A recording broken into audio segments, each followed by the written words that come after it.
قال أهل التفاسير في قوله تعالى في شغل فاكهون قالوا في فض الأبكار، وكلما جامعها رجعت بكرا كما كانت.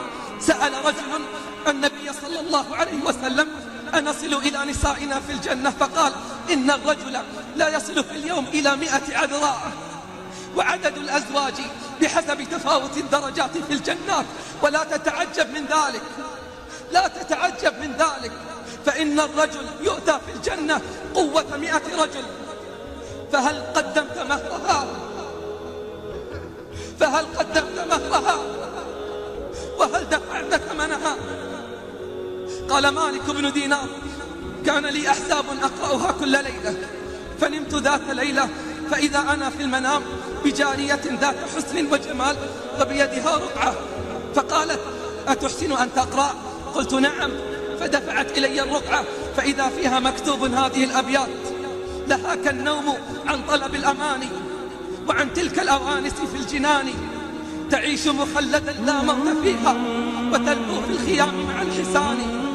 تنبه من منامك أن خيرا من النوم التهجد بالقرآن، وأجمل الكلام كلام الرحمن الذي قال إن المتقين في مقام أمين في جنات وعيون يلبسون من سندس واستبرق متقابلين، كذلك وزوجناهم بحور عين يدعون فيها بكل فاكهة آمنين، لا يذوقون فيها الموت إلا الموتة الأولى، ووقاهم عذاب الجحيم فضلا من ربك، ذلك هو الفوز العظيم.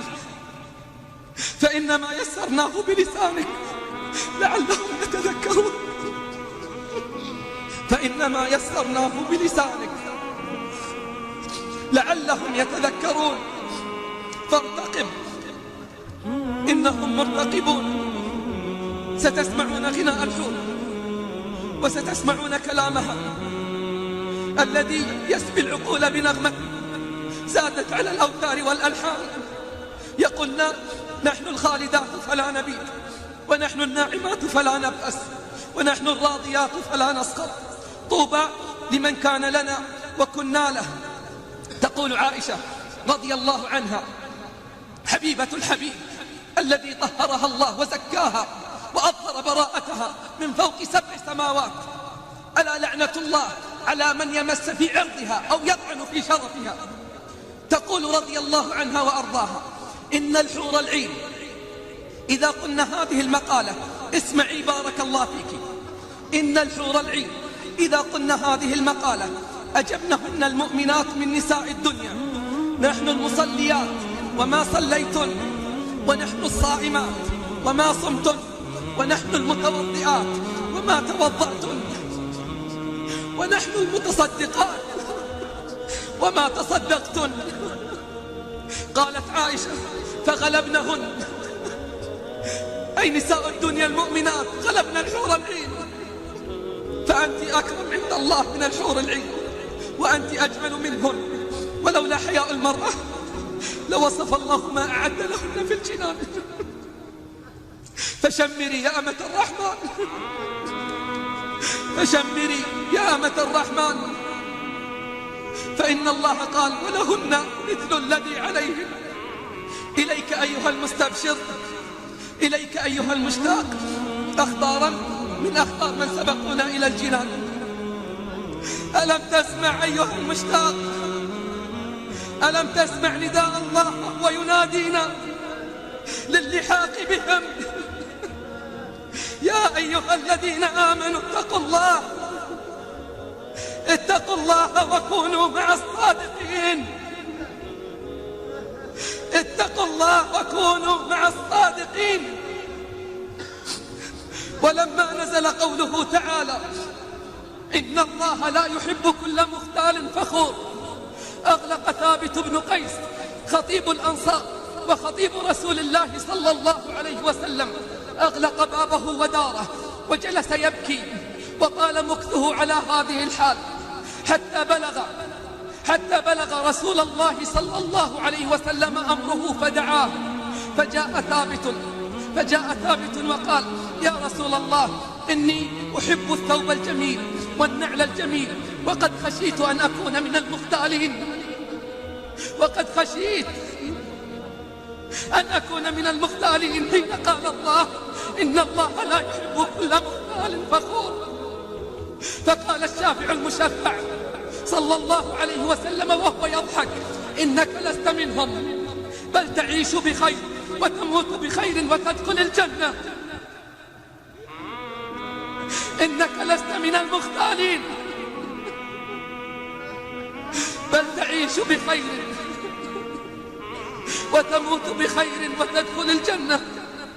قال الله عنهم وعمن سار على دربهم والسابقون الأولون من المهاجرين والأنصار والذين اتبعوهم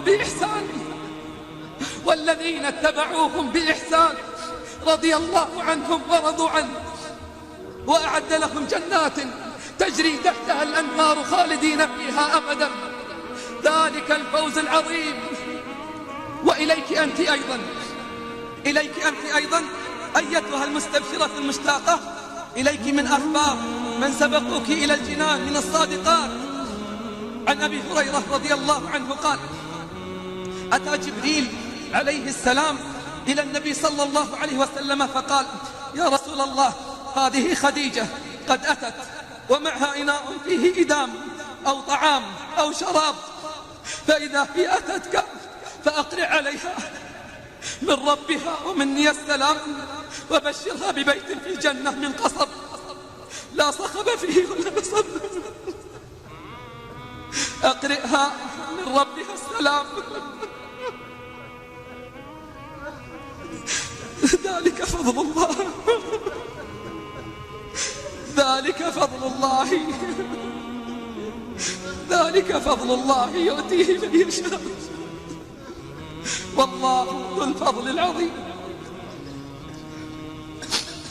أما سمعت رعاك الله عن آسية بنت مزاحم التي صبرت على أذى فرعون وقومه لما علم فرعون بخبر إسلامها وإيمانها سامها أشد العذاب، فخرج على قومه وقال لهم ما تعلمون من آسية بنت مزاحم، فأثنوا عليها فقال لهم إنها تعبد ربا غيري، إنها تعبد ربا غيري.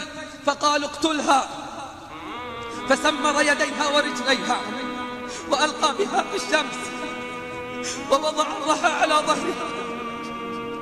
يا الله كم تحملوا وصبروا على ما أوذوا وما نكصوا على أعقابهم، فسمر يديها ورجليها وهي المرأة الضعيفة وألقى بها في الشمس ووضع الرحى والصخر على ظهرها، فإذا آذاها وهج الشمس أضلتها الملائكة بأجنحتها، فإذا آذاها وهج الشمس أضلتها الملائكة بأجنحتها. فلما اشتد عذاب فرعون وظلمه وشماتته قالت آسية رضي الله عنها ربي ابن لي عندك بيتا في الجنة، ربي ابن لي عندك بيتا في الجنة ونجني من فرعون وعمله ونجني من القوم الظالمين. فأطلعها العلي القدير حتى رأت مكانها في الجنة، فرأت بيتها في الجنة يبنى أمامها، قيل إنه درة من اللؤلؤ، فضحكت رضي الله عنها حين رأت ذلك. ووافق ذلك حضور فرعون فقال للملأ ألا تعجبون من جنونها، إنا نعذبها وهي تضحك. رأت ما لا عين رأت، رأت ما لا عين رأت ولا أذن سمعت ولا خطر على قلب بشر. رأت جزاء ثباتها ورأت جزاء صدقها،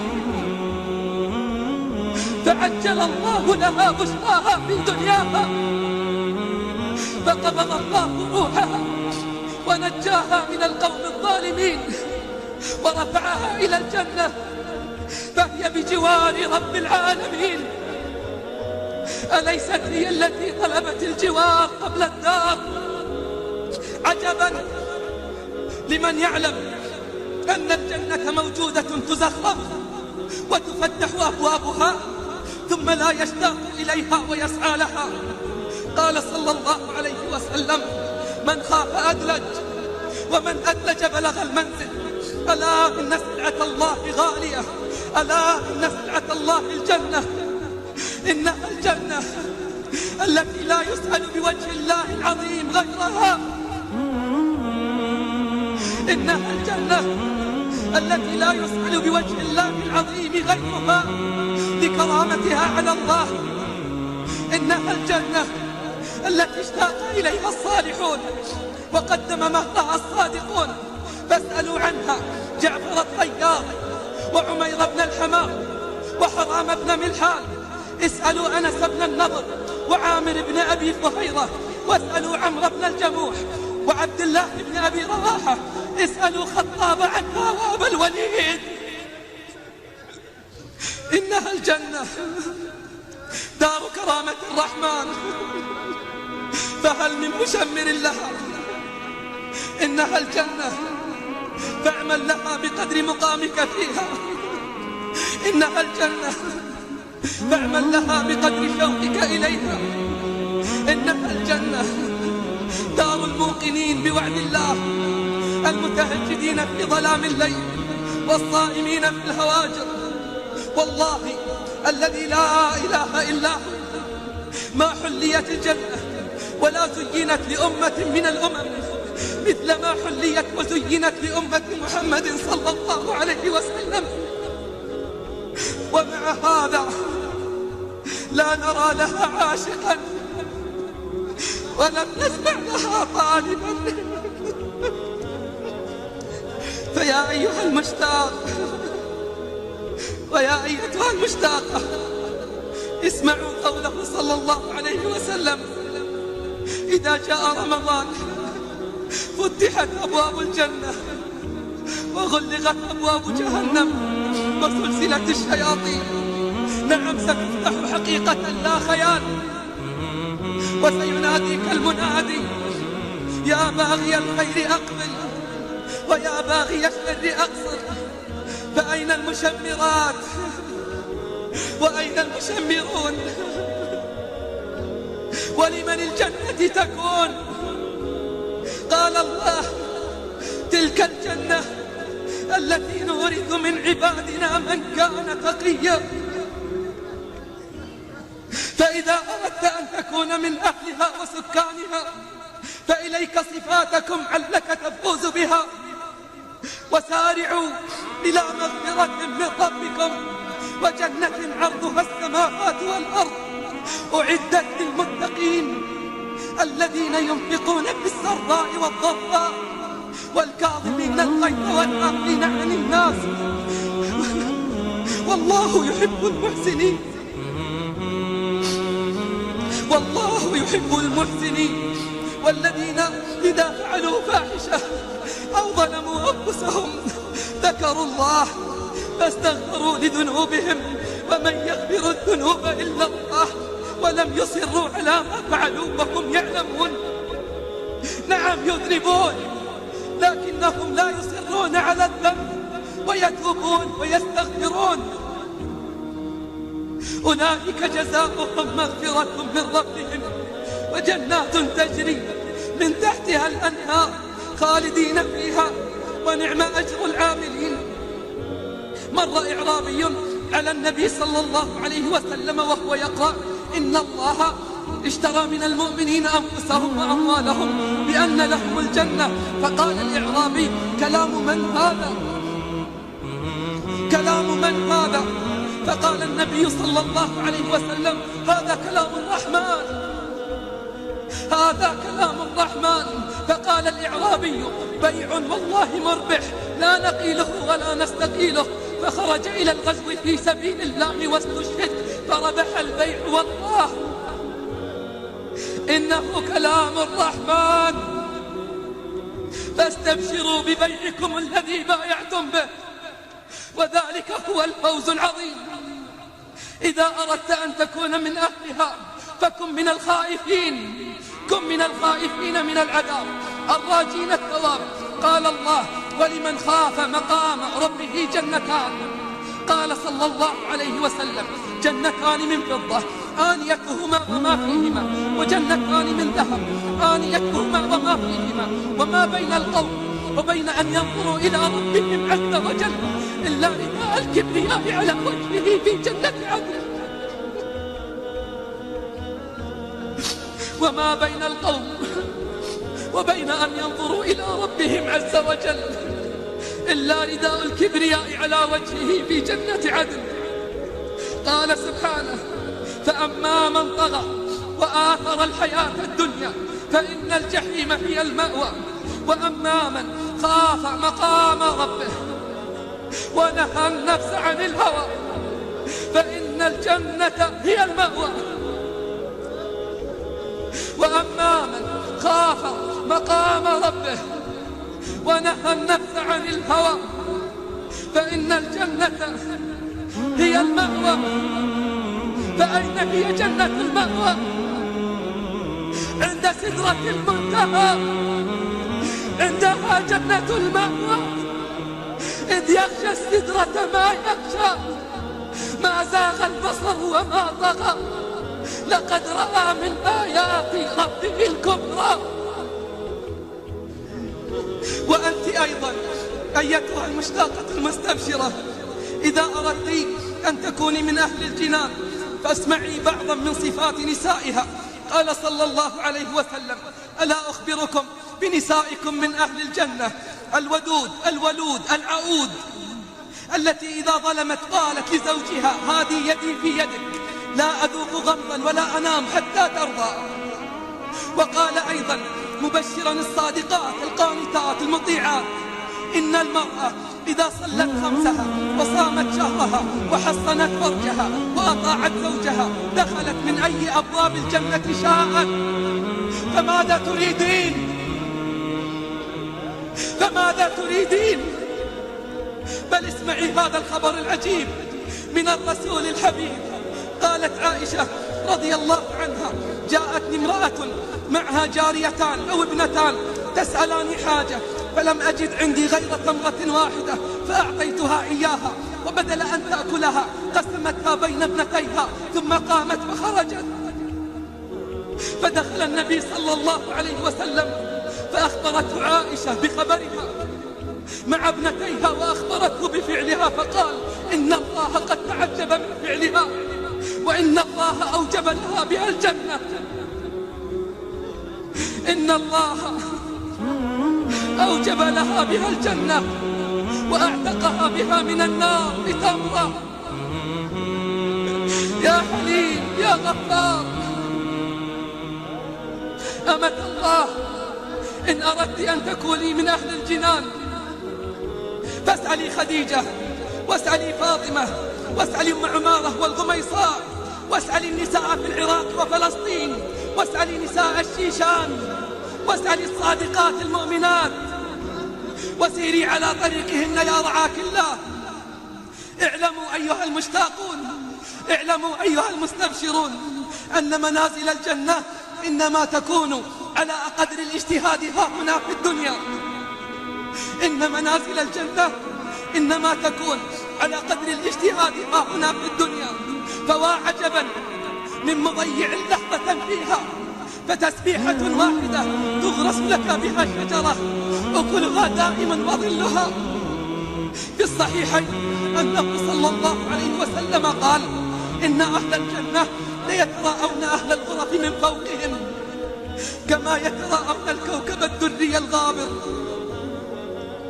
إن أهل الجنة ليتراءون أهل الغرف من فوقهم كما يتراءون الكوكب الدري الغابر من المشرق أو المغرب لتفاضل ما بينهم. قالوا: يا رسول الله، تلك منازل الأنبياء لا يبلغها غيرهم. قال: لا والله، والذي نفسي بيده، والذي نفسي بيده يبلغها رجال آمنوا بالله، يبلغها رجال آمنوا بالله وصدقوا المرسلين. فيا أيها الخائف، فيا أيها الخائف، من فوق ذلك شجع قلبك بالأمل فمنذ خروج الروح تنكشف هذه المنازل لأصحابها لتستقر تلك الأرواح في حواسل طير تعلق في أشجار الجنة. فالبدار البدار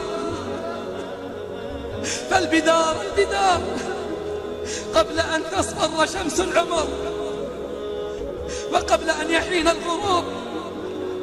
فمن تخيل دوام اللذة في الجنة هان عليه في الدنيا كل بلاء وشدة، هان عليه كل بلاء وشدة. قاله ابن الجوزي رحمه الله: اللهم إنا نسألك موجبات رحمتك وعزائم مغفرتك والسلامة من كل إثم والغنيمة من كل بر والفوز بالجنة والنجاة من النار.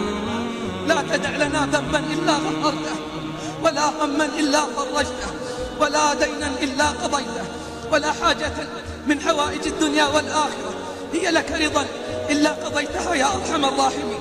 اللهم إنا نسألك الجنة، اللهم إنا نسألك الجنة، اللهم إنا نسألك الجنة وما قرب إليها من قول أو عمل. نعوذ بك اللهم من النار، نعوذ بك اللهم من النار وما قرب إليها من قول أو عمل. إلهنا تم نورك فهديت فلك الحمد، عظم حلمك فغفرت فلك الحمد، وبسطت يدك للمسيئين فأعطيت فلك الحمد. تطاع فتشكر، تعصى فتغفر، وتجيب المضطر وتكشف الضر وتغفر الذنب وتستر العين وتقبل التوب. وجهك أكرم الوجوه وجاهك أعظم الجاه وعطيتك أفضل العطايا. يا من أظهر الجميل وستر القبيح، يا من لا يؤاخذ بالجريرة ولا يهتك السريرة، يا من أظهر الجميل وستر القبيح، يا من لا يؤاخذ بالجريرة ولا يهتك السريرة. يا حسن التجاوز، يا واسع المغفرة، يا باسط اليدين بالرحمة،